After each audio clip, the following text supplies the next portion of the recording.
Assalamualaikum warahmatullahi wabarakatuh. Kami dari kelompok 5 ingin mempresentasikan dan ingin menjelaskan tentang tugas dan pertumbuhan dan perkembangan remaja.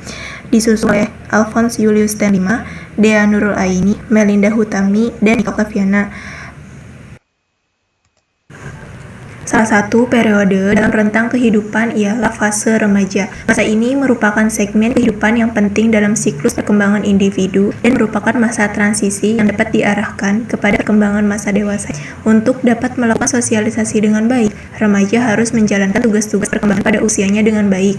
Apabila tugas perkembangan sosial ini dapat dilakukan dengan baik, remaja tidak akan mengalami kesulitan dalam kehidupan sosialnya, serta akan membawa kebahagiaan kesuksesan dalam menuntaskan tugas perkembangan untuk fase-fase berikutnya. Tugas-tugas perkembangan remaja. William Kais bagaimana dikutip Yudrik Cahja mengemukakan tugas-tugas perkembangan masa remaja sebagai berikut. Yang pertama itu menerima fisiknya sendiri, berikut dengan keragaman kualitasnya. Yang kedua, mencapai kemandirian emosional dari orang tua atau figur yang mempunyai otoritas. Yang ketiga, mengembangkan komunikasi interpersonal dan bergaul dengan teman sebaya, baik secara individual maupun kelompok. Yang keempat itu menemukan manusia model yang dijadikan identitas pribadinya, menerima dirinya sendiri dan memiliki kepercayaan terhadap kemampuannya sendiri. Terus memperkuat self-control, yaitu kemampuan mengendalikan diri atas dasar skala nilai, prinsip-prinsip, dan falsafah hidup. Yang ketujuh itu mampu meninggalkan reaksi dan penyesuaian diri atau sikap atau perilaku yang kekanak-kanakan selanjutnya.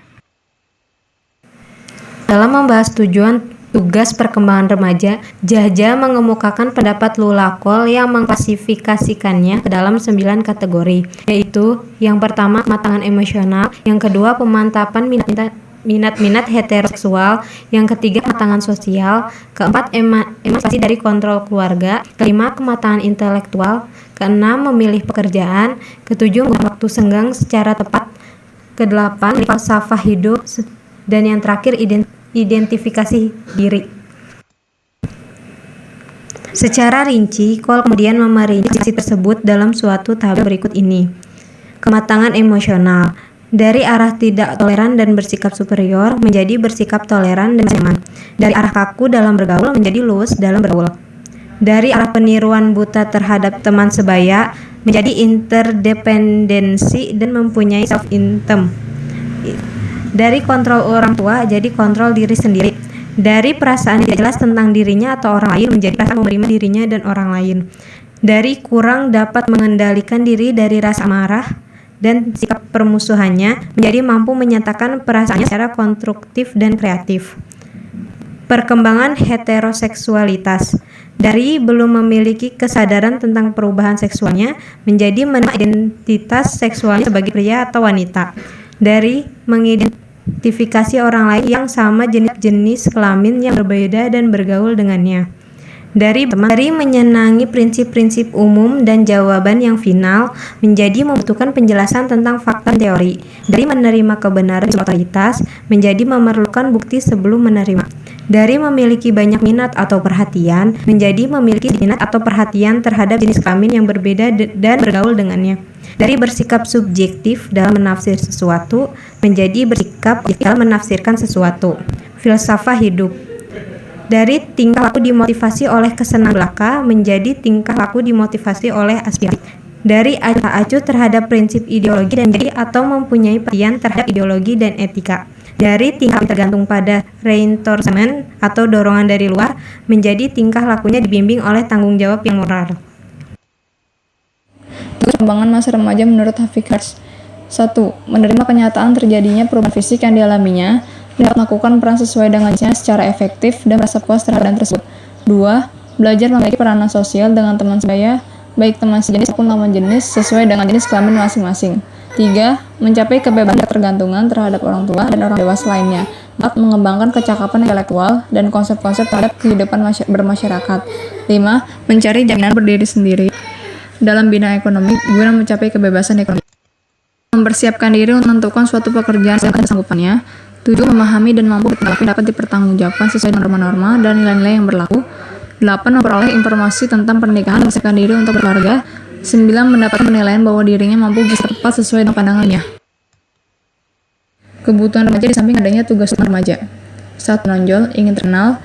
3. Kebutuhan untuk mendapatkan penghargaan. 4. Kebutuhan akan peraturan. 5. Kebutuhan akan adanya kebebasan sikap. 6. Kebutuhan untuk menciptakan hubungan persahabatan. 7. Adanya keinginan ikut berempati. 8. Kebutuhan mencari bantuan dan simpati. 9. Keinginan menguasai tetapi tidak ingin dikuasai. 10. Menganggap diri sendiri. 11. Kesediaan untuk membantu orang lain. 12. Kebutuhan adanya variasi dalam kehidupan. 13. Adanya keuletan dalam melaksanakan tugas. 14. Kebutuhan bergaul dengan lawan jenis.